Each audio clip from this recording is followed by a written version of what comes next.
ঈশ্বর এক, ধর্ম এক। প্রেরিত পুরুষ তার বার্তাবাহী, যত মত আর তত একই পথ, সাধনার পথ কবু দুই নাহি। এই প্রতিপাদ্য পুণ্যতিথি তাল নবমীতে শ্রী শ্রী ঠাকুর অনুকূলচন্দ্রের ১৩৭তম শুভ আবির্ভাব উপলক্ষে কক্সবাজার জেলা সৎসঙ্গ মন্দিরে শ্রী শ্রী ঠাকুর অনুকূলচন্দ্র সৎসঙ্গ ফাউন্ডেশনের উদ্যোগে ১১ ও ১২ সেপ্টেম্বর দুদিনব্যাপী মহোৎসবের কর্মসূচি পালন হচ্ছে। ১১ সেপ্টেম্বর বুধবার ভোর ঠাকুরের প্রাতকালীন প্রার্থনা, উষা কীর্তন ও প্রভাতী সঙ্গীতের মাধ্যমে শুরু হয় দুদিনব্যাপী অনুষ্ঠানের। এছাড়া শ্রীমদ্ ভগবদ্ গীতা পাঠ, সত্যানুসরণ পাঠ ও ভক্তিমূলক গানের প্রতিযোগিতা ও মাতৃ সম্মেলন হয়। আমাদের এই প্রতিযোগিতার পরপরেই আমাদের ছাত্রছাত্রীদের পুরস্কার বিতরণ থাকবে। সঙ্গে সঙ্গে সান্ধ্যকালীন প্রার্থনার মধ্যে দিয়ে ঠাকুরের উৎসবের অধিবাস হবে, প্রদীপ প্রজ্বলন হবে এবং রাত্রে মাতৃ সম্মেলন আছে। আগামীকাল সকালবেলা 7:22 পরম প্রেমময় শ্রী শ্রী ঠাকুরের জন্মলগ্ন ঘোষণা আছে, জাতীয় সঙ্গীত প্রতিযোগিতা আছে এবং জাতীয় পতাকা উত্তোলন আছে সহ কালকে দুপুরে আমাদের কক্সবাজারের আপামর জনসাধারণ সকল ধর্মাবলম্বীদের জন্য আমাদের মন্দিরে আমরা সবার জন্য আনন্দবাজারের প্রসাদের ব্যবস্থা করেছি। আমাদের এই অনুষ্ঠানের পরপরই সন্ধ্যাকালীন প্রার্থনা রয়েছে। প্রার্থনার পরে রাত্রে আমাদের আনুষ্ঠানিক ধর্মসভা রয়েছে। সকল ধর্মসভায় সকলের উপস্থিতি আছে। আমাদের এই ধর্মসভায় আমাদের একজন ভালো মানের একজন আলোচক আসবেন, আমাদের একজন গুরু ভ্রাতা অধ্যাপক কল্যাণাংশু নাহা আমাদের সিরাজগঞ্জ থেকে উনি আসতেছেন। জয়গুরু বন্দে পুরুষোত্তমম।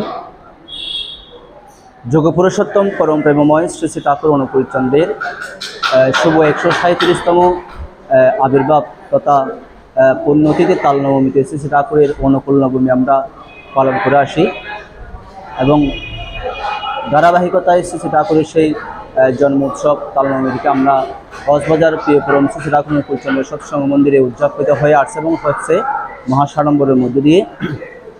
আজ ২৫শে ভাদ্র, ২৬শে ভাদ্র বুধবার এবং বৃহস্পতিবার ১১-১২ সেপ্টেম্বর ২০২৪ খ্রিস্টাব্দ এই দুদিনব্যাপী মাঙ্গলিক কর্মযজ্ঞে যে আমাদের দূর দূরান্ত থেকে দেশব্যাপী বিভিন্ন শ্রী শ্রী ঠাকুরের কর্মীবৃন্দ সহ পদঋত্বিক অধৈর্য যাজক সরস্বতী ব্রতধারী সহ শ্রী শ্রী ঠাকুর অনেক কর্মীবৃন্দ আমাদের এই উৎসবে অংশগ্রহণ করবে। এই ধর্মসভায় বিশেষ করে শ্রী ঠাকুরের যারা আশীর্বাদ প্রাপ্ত ঋত্বিক দেবতা বা এখানকার যারা গণ্যমান্য ব্যক্তি তারা এই ধর্মসভায় আলোচনা করবে। বর্তমান যুগের সমস্যার সর্বদিক দিয়ে যে সমাধান শ্রী ঠাকুর অনুকূলচন্দ্র দিয়েছেন সেই বিষয়ের উপর এই ধর্মসভায় আলোচনা হবে।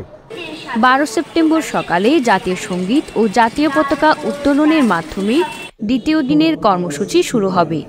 এরপর নগর পরিক্রমা, ঠাকুরের সৎনামে দীক্ষা গ্রহণ, ইষ্টপূজা ও অঞ্জলি নিবেদন, আনন্দবাজারে মহাপ্রসাদ আস্বাদন, সন্ধ্যায় সন্ধ্যাকালীন প্রার্থনা, মহতী ধর্মসভা ও রাতে সাংস্কৃতিক অনুষ্ঠান হবে। অনুষ্ঠানে নির্বিশেষে সকলকে আমন্ত্রণ জানিয়েছেন জেলা সৎসঙ্গ মন্দিরের নেতৃবৃন্দ। সকাল এবং বিকালে আমাদের আনন্দবাজার হবে। আমি জাতি ধর্ম বর্ণ নির্বিশেষে সবাইকে অনুষ্ঠানে অংশগ্রহণ করার জন্য সবাইকে অনুরোধ করছি এবং পাশাপাশি জেলা প্রশাসন, পুলিশ প্রশাসন, সদর সিভিল অধিনায়ক এবং র্যাব অনুরোধ করব এই অনুষ্ঠান চলাকালীন যাতে আমাদের কোনো আইনশৃঙ্খলা বিঘ্ন না ঘটে। বন্দে পুরুষোত্তমম। জয়গুরু।